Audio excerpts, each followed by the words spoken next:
Yangi mashina olganlar, diqqat qilinglar, shinarang mashina olganlar, balonni ko'ringlar mana. Tashqarisini yeb qo'ygan balon.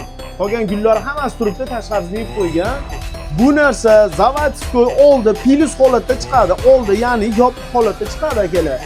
Shuning uchun yangi mashina oldingizda sirraz razvalga olib ko'rsatib qo'yinglar. Darrov joyida to'g'irlab beramiz.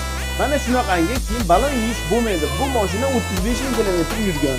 Uyi mana tashqi guli qolmagan akalar. O'shaning uchun mashina oldinami yo tanishlar mashinasi bormi? Aytinglar, sirraz razval qildirib qo'yishdi. Olib kelishsa, chiroyli qilib beramiz. Garantiyasi bilan.